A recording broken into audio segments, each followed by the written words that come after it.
Everybody. Well, we're in the garden now, and as you can see, we got our big potters here. This is what I'm going to be using for my raised garden beds this year. I know they're nothing pretty right now, but you know what? It's an experiment, and we're going to put our sweet potatoes in here and some herbs, and we'll see how it goes. I'm just going to run a line here. We have also some, it's not landscaping fabric, but again, another experiment. Let's hope it does well. It's a tarp, and then we have some landscape fabric up at the top there where we're going to do some of our squash and pumpkin. We just haven't finished it off yet. We're just getting to the garden. It's honestly one of the first days we can actually get out here and plant. We basically had frost all the way up until 2 days ago. So, all right, guys, we got a lot of work. Let's get dirty.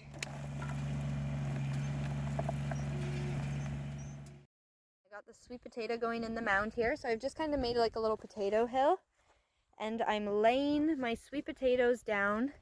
I'm going to be putting a layer of compost and some soil on top of this, but they're basically going to be laying down like this, and they're going to start running. Sweet potato doesn't grow like a regular potato. If you notice here how you see the different leaves on it, it's going to grow flat on the ground and run. And when it runs, each one of these leaves is going to produce a root that'll produce a potato. As the sweet potato runs on the ground and the leaf produces that root, the root swells, which makes the sweet potato. It's very different from white potatoes, very interesting and unique, but again, it's my first time trying it, so I'm interested to share with you guys the results. Okay, so you just want to basically put it in the soil here. So I have my nice root base here, and I'm just going to lay it down in the soil, as you can see, just here. Lay it flat. You want to cover it over. I'm going to take some compost and throw it over it as well. I have a compost mix that I have in the wheelbarrow here. And that is just some cow manure, a little seafood manure, and some potty mix, and I've mixed it all together. And I'm going to put it over top of my plants once I got them all in. Okay. Well, it's enough chit-chatting for now. I have to get the rest of these sweet potatoes in.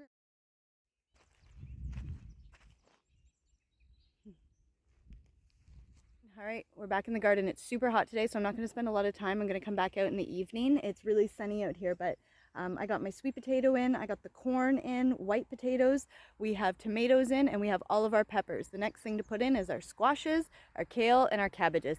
And then we're done and we're planted. Oh my word. It's been a little bit of a journey, but it's been really fun. I love making this garden. It's huge. It's my first like really big garden, so I'm super excited. And then I have my black pots here, as you can see. I haven't filled them up yet, but I will be filling them up once the garden's been planted in. I'm gonna put some herbs in there, maybe do some dilling cukes and make like an archway, but we'll see what I do. But so far, it's coming along.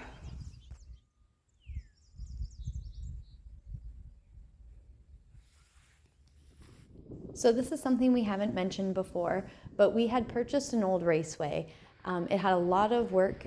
This property needed a lot of love, a lot of cleanup, and it's taken us over a year to complete this, and we're still not completely done yet. So for the most part, it's been Paul and I just taking out a lot of this garbage, dump load at a time. We've had some scrappers come in and help us, and some recycling services for some of the tires. But the farmer who had been collecting the hay from the rest of our field had decided to take on the raceway and turn it into another hay field. So for the last few weeks, he's been tilling, he's been digging up any extra garbage that's been in the raceway and removing it. He added soil, he added some manure, all the good stuff. He's put some oats down, and he's gonna be doing a grass mix. He's just gonna let the grasses grow up, do their thing, and then soon this will be a whole hay field, and it's starting to not look like a raceway. Paul and I have been working super hard over the last year just to kind of clear up all the junk on the top of our hill, the bottom of our hill, our raceway, just kind of all over the house. So it's been a process, and we're getting it done. I can't wait to show you guys what it looks like when it's finally complete. Finally got the garden planted. Have everything in here. We had a lot of rain the last week. We're still not out of the woods yet. Apparently Sunday is our last day, but as you can see, my watermelon have really suffered. The squash, kale, cabbage, those are hardy weather kind of plants, so they were fine. But everything else took a little bit of a beating. I had to replace some of my corn and just a few of these watermelons and things like that. But yeah, so let me show you what we did. So we got the landscape fabric out here on the mounds, and that has the watermelon. It has zucchini, kale, cabbage, and we have butternut squash, buttercup squash here.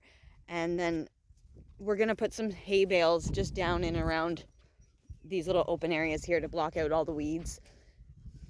And then if you look over here, this is the berry garden.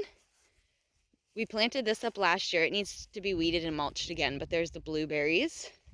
So Paul got me some bumblebees this year to help with my pollination. And it seems to be working because, well, I see them over here at these blueberries every day. And the hascaps have tons of fruit on them, both bushes. So the bumblebees are doing their thing. Raspberry bushes over here. Now we're going to be moving the raspberry bushes, I think, over in this area. We just want it out of here. Raspberries have no place in our main berry garden. They just grow a little too wild. But we got blackberries and currants. And if you come down here, oh, some strawberries. Now this was the experiment tarp kind of landscape fabric that we've been using. It's not real landscape fabric. It's just one of the tarps we had extra in the house. So I figured, you know what, why not try to repurpose it and see if I could save myself some pennies and not get landscape fabric. Now, next year, I'm probably going to go ahead and go buy some landscape fabric because I'm not quite happy with how it looks. I'm worried about wind and just some other things, but we got the peppers planted up in here. I have paprika, there's tangerine, it's like a sweet little pepper. I have banana pepper, jalapeno, cayenne, and I have two kind of bell peppers. I have a purple bell pepper and then I have like a red-green variety of pepper. So they suffered in that storm. Oh, there's a couple here you can see that they've kind of wilted a bit. Just pop that up. But other than that, the peppers are looking okay. Go over here to the tomatoes. I have beefsteaks and romas. I still have to come through and put up my little trellises and stake up the tomatoes. I just don't want them to start drooping as they grow. So here's the rhubarb. Rhubarb turned out great. I did not think it was going to grow that fast. I only planted it last year. Super cool. The asparagus was supposed to come up here, but it didn't, so I'm gonna have to reassess and see why it didn't and plant some more asparagus. So this is what I did with the big black pots. I was gonna put sweet potato in them, but I decided not to. I was gonna put them directly in the ground, and I'll show you what I did there with the sweet potato. But I used this pot for herbs and the end for herbs. And in the middle here, you can see I have dilling cukes. And Paul set up these two metal poles for me. I'm just gonna run some wire over there, make it like a lattice, and that should be fine for this year. Next year, I think I will get goat paneling though, and just make like an archway because I think that would be a lot better for the cukes and then they can kind of dangle down and it'll be easier for picking. And here's the corn. This is yellow corn or sweet corn. And then I have my white potatoes here in a nice big mound, more yellow corn, and the sweet potatoes. So I got all that mounded up, and again, the sweet potato is an experiment, so I'm really gonna do some updates on this plot here specifically and let you know how it grows, and then some more yellow corn. So that's the garden for now. I may plant up some more things later on, but I think I have enough to maintain for now. But you never know how it goes. Sometimes you get some interesting plants and you just want to add it in. I still got some more things to do in the garden here. I got to spread out the hay bales and just get the spikes in on the tomatoes and things like that. But if you guys have any suggestions, comments, things you think I should plant, things you think I should try for next year, any tips on my garden this year, just let me know. I'd love to hear from you. Drop it in the comments. All right, everyone, like, subscribe, and I'll see you on the next one.